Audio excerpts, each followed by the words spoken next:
এই কিরগিস্তানে আপনারা আসবেন না দালালের খপ্পরে পড়ে। এখনো হাজার হাজার বাঙালি এই ক্যাম্পের মধ্যে আটকানো আছে। বর্তমানে কিরগিস্তানে হাজার হাজার বাঙালিকে আটকিয়ে রাখা হয়েছে।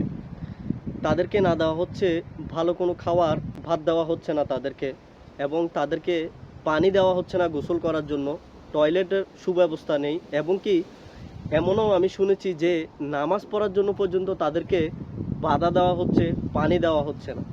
প্রিয় ভাই, কেন তাদেরকে আটকিয়ে রাখা হয়েছে, কোথায় আটকিয়ে রাখা হয়েছে, আজকে আপনাদের সাথে এই ভিডিওতে শেয়ার করব। তো এই ভিডিওটা অনেক গুরুত্বপূর্ণ ভিডিও হতে যাচ্ছে, যেন অপর মুসলমান ভাইয়ের উপকার হয় সেই জন্য। আপনারা অনেকেই জানেন যে কিরগিস্তান আমি প্রায় 1.5 বছর এখানে অবস্থান করতেছি। তো এইখানে যখন কিরগিস্তানে হাজার হাজার বাঙালিদেরকে আনা হয়েছিল, কাউকে তিন লাখ টাকা দিয়ে, কাউকে 4 লাখ, কাউকে 5 লাখ, কাউকে 6 লাখ 7 লাখ টাকা দিয়ে পর্যন্ত এখানে এসেছে। তাদেরকে বিভিন্ন প্রলোভন দেখিয়েছে, ভালো কাজের কথা বলিয়েছে, সুব্যবস্থা, থাকা খাওয়া, এই ধরনের বিভিন্ন লোভ দেখিয়ে তাদেরকে এই দেশে পাঠানো হয়েছে। পাঠানোর পরে দালালরা তাদেরকে ভিসা দেয় নাই। আর ভিসা না দেওয়ার কারণে হাজার হাজার বাঙালি গত 1.5 থেকে 2 বছর এখানে অবৈধভাবে কাটিয়ে দিচ্ছে। এবং ভিসা দেওয়ার কোনো মাধ্যমও ছিল না, কেননা ভিসা তখন পরিপূর্ণভাবে বন্ধ ছিল। আর এভাবে আমার সাথেও একই ধরনের কাজ হয়েছে। আর এভাবে হাজার হাজার বাঙালি কিরগিস্তানে রয়েছে। তো বর্তমান কিছুদিন আগে সরকারের সুযোগ দিয়েছে, যে 20 দিন আগে ডিক্লার দিয়েছে যে তাদেরকে একটা সুযোগ দেওয়া হলো, যারা কর্মরত অবস্থায় আছে ভিসা করার জন্য। আর যারা ভিসা করতে পারবে তারাই একমাত্র কিরগিস্তানে থাকতে পারবে। যারা ভিসা করতে পারবে না তাদেরকে এই কিরগিস্তান ত্যাগ করতে হবে।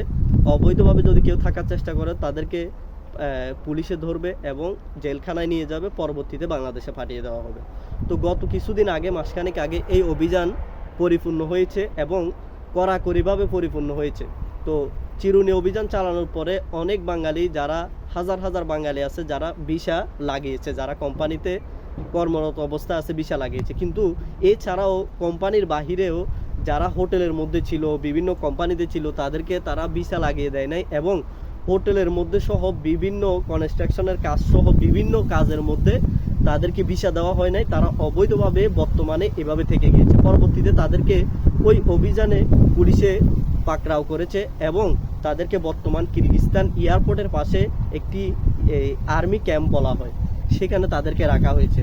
এবং তাদেরকে সেখানে বিভিন্ন ধরনের নির্যাতন চালানো হচ্ছে এবং হয়েছে। তো আপনি বলতে পারেন, ভাই আপনি কিভাবে বলতে পারেন? ভাই আসলে এই খবর আমিও জানতাম না। আমার এক ভাই সেই ক্যাম্পের মধ্যেই ছিল, যে আমাদের সাথে কর্মরত অবস্থায় ছিল। পরবর্তীতে তাকে পুলিশে ধরে ওই ক্যাম্পে নিয়ে যায়। সেই ক্যাম্প থেকে তাদেরকে প্রায় দীর্ঘ 1 মাস কি 20 দিনের মতো সেখানে রাখা হয়।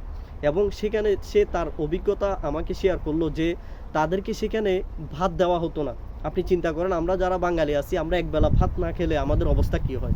আর তাদেরকে 3 বেলার মধ্যে 3 বেলায় ভাত কোনো ভাতে দেওয়া হতো না, টোটালি কোনো ভাত নাই।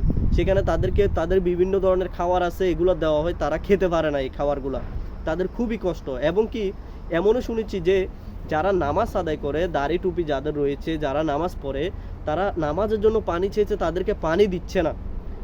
আল্লাহ তাআলা তাদেরকে বোঝার তৌফিক দান করুক, যে নামাজ পড়ার জন্য পর্যন্ত তাদেরকে বাধা দেওয়া হয়েছে। পরবর্তীতে তারা অনেক কষ্ট করে আন্দোলনের মতো করে তারা অনেক তাদের কাছে বিনয় অনুরোধ করে তাদের থেকে নামাজের জন্য পানি চেয়ে নিয়েছে। এরপরে তারা কষ্ট করে নামাজ আদায় করেছে। এবং কি তাদেরকে সেখানে অহেতুক মারধর করা হতো। টয়লেটে একটা টয়লেট বা কয়েকটা টয়লেট, সেখানে হাজার হাজার বাঙালি। আপনি চিন্তা করেন, যেখানে আমাদের পরিবারের মধ্যে আমরা 5 জন থাকি, সেখানে একটা টয়লেট ব্যবহার করা আমাদের জন্য কষ্টকর হয়ে যায়। যেখানে হাজার হাজার বাঙালি, সেখানে 2টা একটা টয়লেটে কী হবে। আর ওই টয়লেটের মধ্যে কারো সিরিয়ালে টয়লেটে যেতে হবে। যদি কেউ সিরিয়াল ভঙ্গ করে ইমার্জেন্সি কাজে, এটার জন্য তাকে শাস্তি দেওয়া হয়। শুধু তাই নয়, ওই লাইনের মধ্যে যারা থাকে সেখানের মধ্যে যদি একজন ভুল করে, ওই একজনের ভুলের জন্য সবাইকে শাস্তি দেওয়া হয়। এবং কি তাদেরকে কড়া রোদের মধ্যে দাঁড়া করিয়ে রাখা হয়। তারা এমন বলেছে, ভাই চামড়া গরমে ঘামে গা ভিজে যায়। এইভাবে তাদেরকে অনেক ধরনের নির্যাতন করা হয়েছে। তো গত কিছুদিন আগে ডাক্তার ইউনূসের সাথে শুনেছিলাম যে এই দেশের সরকার যোগাযোগ করেছিল যে আপনার এই লোকগুলাকে আপনি নিয়ে যান। তখন ডাক্তার ইউনূস বা সরকার কর্তৃপক্ষ থেকে বলা হয়েছে এভাবে নাকি যে তারা আমার লোক নয়, কেননা তারা ম্যান পাওয়ার ব্যতীত অবৈধভাবে তারা আপনার কাছে রয়েছে। আর আমার এখান থেকে যারা গিয়েছে সবাই বৈধভাবে গিয়েছে। আসলেই সত্য, দালালরা 4 লক্ষ 5 লক্ষ 7 লক্ষ টাকা নিয়ে এখানে মানুষদেরকে পাঠিয়েছে। পাঠানোর পরে তাদেরকে ভিসা দেওয়া হয় নাই, ম্যান পাওয়ার ছাড়া তাদেরকে এখানে পাঠিয়ে দেওয়া হয়েছে। একটা ম্যান পাওয়ার মানে অনেক কিছু, যার কারণে সরকার তাদেরকে এই দেশ থেকে নিয়ে যাওয়া খরচ বহন করা অস্বীকার করেন। আর অস্বীকার করার পরেই এই দেশের সরকার তখন আমাদের দেশের সরকারকে প্রতিনিধিকে বলল যে ঠিক আছে আপনি নিয়ে যায়েন না, আমিও পাঠাবো, কিন্তু আমার বিমান আপনার দেশে ল্যান্ড করার জন্য অনুমতি দেন, পারমিশন দেন। তখন আমাদের সরকার নাকি সেটাতে রাজি হয়েছে। রাজি হওয়ার পরে তাদেরকে এইখান থেকে এক একটা গ্রুপ সিস্টেম করে তাদেরকে পর্যায়ক্রমে বাংলাদেশে পাঠিয়েছে। আর এই পাঠানোর চিত্রটা, এই পাঠানোর দৃশ্যগুলো নাকি করুণ ছিল।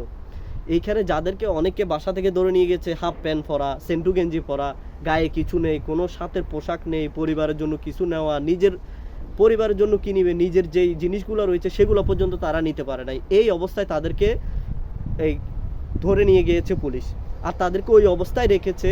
ওই অবস্থাতেই তাদেরকে বিমানের ভিতর পাঠিয়েছে, বিমানের ভিতর ঢুকিয়ে তাদেরকে বাংলাদেশে ওই অবস্থায় তারা ল্যান্ড করতে হয়েছে। কত দুঃখজনক চিত্র।